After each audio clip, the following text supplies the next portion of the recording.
Aujourd'hui, j'aimerais tenter une expérience. Comparer le passé au présent. Était-ce vraiment mieux avant? L'esthétique vintage est-elle vraiment plus belle? Aujourd'hui, je suis accompagné de Nico, photographe et youtubeur, qui représentera le présent, et moi le passé. Les appareils se ressemblent un peu, sauf qu'il y a un numérique d'un côté, un argentique de l'autre, et on va essayer de voir est-ce qu'il y a vraiment une différence dans la réalisation, dans les photos au final, dans le style, et on va peut-être essayer de tenter de définir qu'est-ce que le vintage. Complexe. Aujourd'hui, pour réaliser cette expérience, nous nous retrouvons dans un appartement du centre historique de Lyon, accompagnés de nos deux modèles, Manoé et Lucie. Et voici nos outils.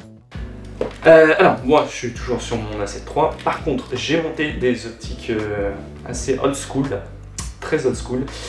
Celle-là, c'est une Konica. Apparemment, je l'ai même pas encore testé en fait, pour te dire. Donc un 40 mm 1.8. Du coup, je pars complètement direction l'argentique. Donc, full argentique, ça c'est un Canon AE1, c'est assez répandu comme appareil.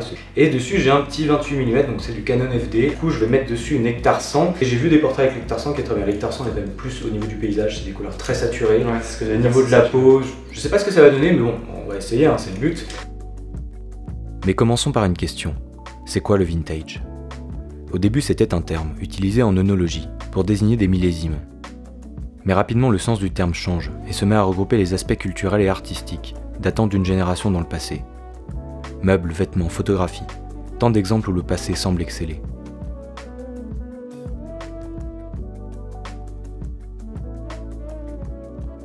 En photo, le représentant parfait de cette mouvance, c'est bien l'appareil argentique. Le numérique se démocratise dans les années 2000. Tous les appareils antérieurs étaient des argentiques. De simples jetables au complexe moyen format, ils produisent une esthétique bien reconnaissable, pour plusieurs raisons. Ce que j'aime bien dans ces objectifs aussi, c'est un peu l'effet mist, tu vois, où la lumière est diffuse, très diffuse. T'as pas besoin de filtre pour faire ça. Ça, ouais, ça vient, tu vois. Ça vient du verre en fait, qui était de moins bonne qualité, du coup, il diffuse la lumière. Ouais, quand on apprenait Photoshop, avant, on faisait l'effet Dorton, tu vois. C'était un truc un peu comme ça où ça diffusait la lumière dans du flou. Ouais. Et ça faisait très cheap quand tu le fais avec Photoshop, mais quand c'est vraiment fait par l'objectif, c'est magnifique. Tu es vraiment enveloppé dans une lumière un peu... c'est top.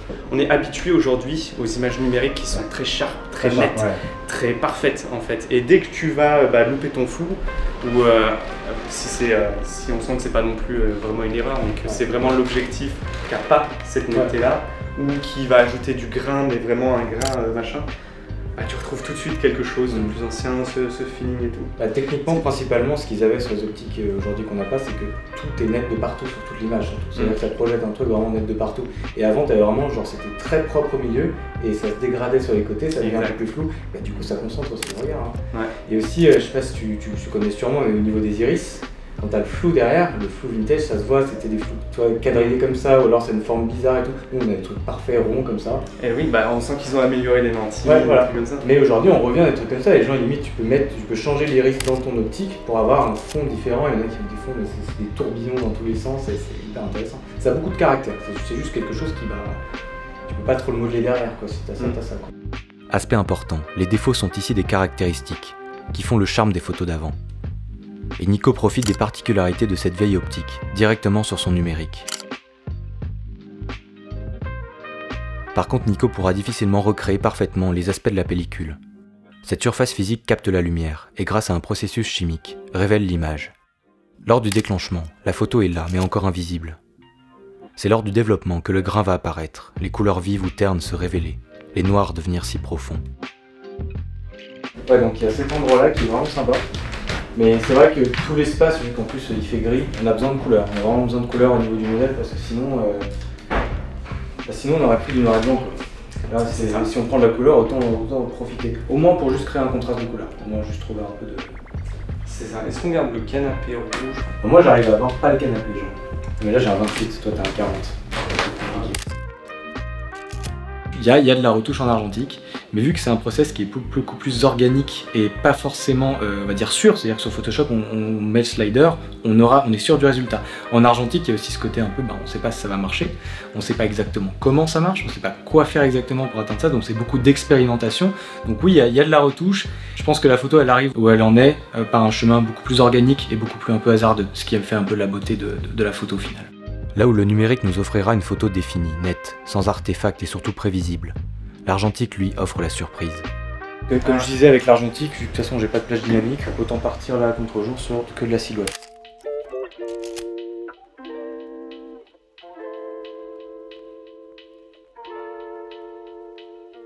Mais l'argentique est-il vintage pour autant? Le numérique peut-il l'être? Si l'argentique est notre référence du vintage en photo, il n'est pas impossible de la reproduire. Une vieille optique, quelques accessoires, un passage sur Photoshop, Nico y parvient très bien. Pour en savoir plus, retrouvez toute son analyse et ses techniques dans la vidéo du shooting sur sa chaîne.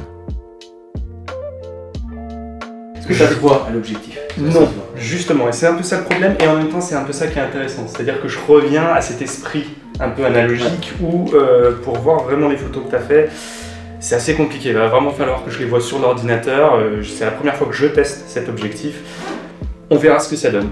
Le vintage en photo va au-delà des règles et des outils utilisés. Sa définition est floue, c'est un ressenti plus qu'une esthétique proprement définie, c'est un ensemble d'éléments, de codes, de façons de faire. Le numérique apporte le confort, la photo est nette et précise, on a le contrôle. Mon avantage, c'est qu'avec un numérique, j'ai quand même une plage dynamique beaucoup plus grande, donc je sais que moi, en post, je vais pouvoir tricher, chose que toi, tu vas avoir plus de mal à faire. Alors moi, je sais même pas si j'ai fait des belles photos, parce que forcément, je peux pas les voir. C'est bien le contrôle que l'on perd en partie avec l'argentique.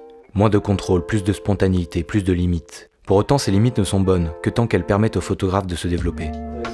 Et je vais partir sur une photo un peu type, on va dire, plus documentaire, un peu comme on peut voir chez les photographes documentaires, avec cette idée un peu de voir la personne toute seule dans sa chambre, quelles sont les activités des gens.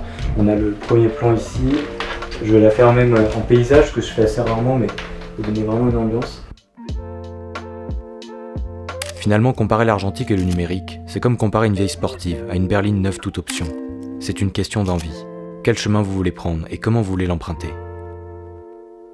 Le passé n'est pas mieux, l'argentique n'est pas mieux que le numérique. Ils sont différents, produisent la même chose mais par des chemins parallèles. Si ce n'est pas déjà fait, je vous invite à aller voir la vidéo de Nico sur sa chaîne. Merci à Nico, Manoé et Lucie et je vous souhaite une excellente soirée.